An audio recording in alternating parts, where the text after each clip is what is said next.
Tic-tac, tic-tac. Les prochains mois vont être pour le moins agités dans la sphère politique, déjà fatiguée par un an de pandémie. Après les régionales dans quelques semaines, les Français seront à nouveau appelés aux urnes, dans peu plus d'un an. En mai 2022, ils devront voter pour élire leur futur président de la République. Et si tous les partis n'ont pas encore pris leur décision, Closer fait le point sur les 9 personnalités politiques qui ont d'ores et déjà annoncé leur candidature pour la présidentielle 2022.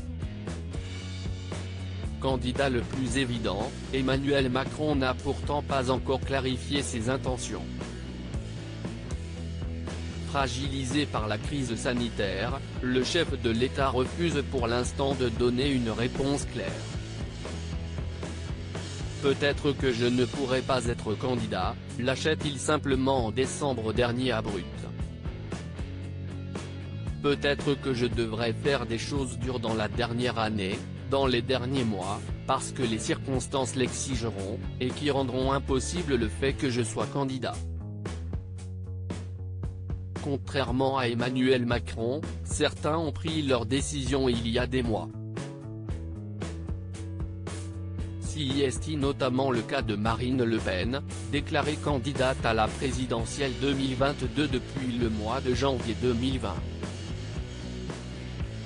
Lors de ses vœux à la presse, la présidente du Rassemblement national avait affirmé qu'elle n'allait pas cacher ni ses intentions, ni ses objectifs, ni les moyens qu'elle se donne pour les atteindre aux journalistes. C'est donc très tôt, sans pour autant totalement préjuger de la décision qui appartient au congrès de notre mouvement qui aura lieu en 2021, que j'ai fait part de ma volonté de préparer la prochaine présidentielle.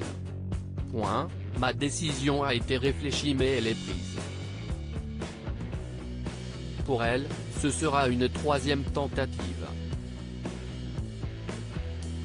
En 2012, elle était arrivée 3e du premier tour avec 17,9%, puis s'était inclinée contre Emmanuel Macron en 2017 au second tour, 66,1% contre 33,9%. Marine Le Pen, Jean Lassalle.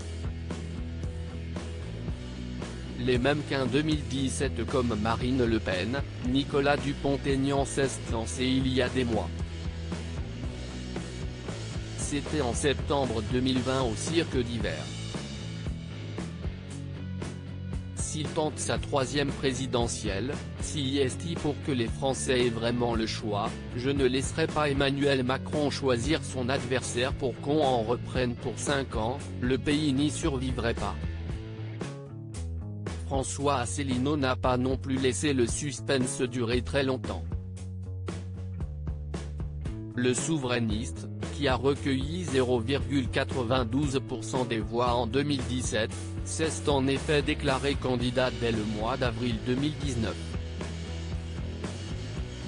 Je compte bien être candidat à la prochaine présidentielle, déclarait-il simplement sur l'antenne de France 2, celui qui a depuis été mis en examen pour agression sexuelle. Comme en 2017, il devrait notamment affronter Jean Lassalle, qui aimerait incarner la joie s'il réunit les 500 parrainages nécessaires. À la tête de son mouvement baptisé Résistons, il s'était déjà présenté en 2017 et avait récolté 1,21% des voix. Il faut parler aux gens à hauteur d'homme, que ce soit lors d'un nouveau printemps basé sur une joie, ces grands moments de joie qu'on retrouve en 98 quand on est champion du monde, qu'on retrouve à la Libération, et qui permettent de rouvrir toutes les portes archi-verrouillées, ajoutait-il auprès de l'AFP, après avoir annoncé sa candidature en mars 2021. À leur côté, les Français vont pouvoir retrouver Jean-Frédéric Poisson. Le président de la Voix du Peuple, ex-parti chrétien-démocrate, s'est lancé dans la course à la présidentielle en juillet 2020.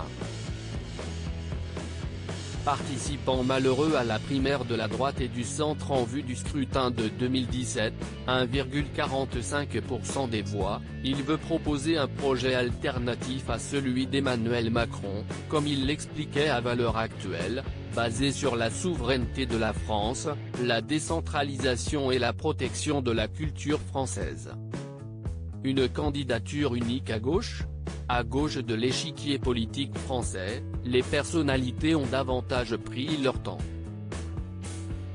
Notamment Nathalie Arthaud, déclarée candidate à l'élection de 2022 en décembre dernier lors du congrès de lutte ouvrière. Ou Jean-Luc Mélenchon, qui a attendu le mois de novembre pour se lancer à nouveau dans la course à l'Élysée. En seulement 4 jours, le leader de la France insoumise a réuni les 150 000 signatures qu'il s'était fixées pour cette candidature populaire. C'est donc la 3e fois qu'il se présente. En 2012, il était arrivé en 4e position au premier tour en totalisant 11,10% des voix. En 2017, il avait terminé à la même place, mais avec 19,58%. Et Jean-Luc Mélenchon ne serait pas opposé à une candidature unique de la gauche. Car au Parti Socialiste et à Europe Écologie Les Verts, rien n'est encore acté. Si les noms d'Anne Hidalgo et de Yannick Jadot circulent, le suspense reste pour l'instant entier.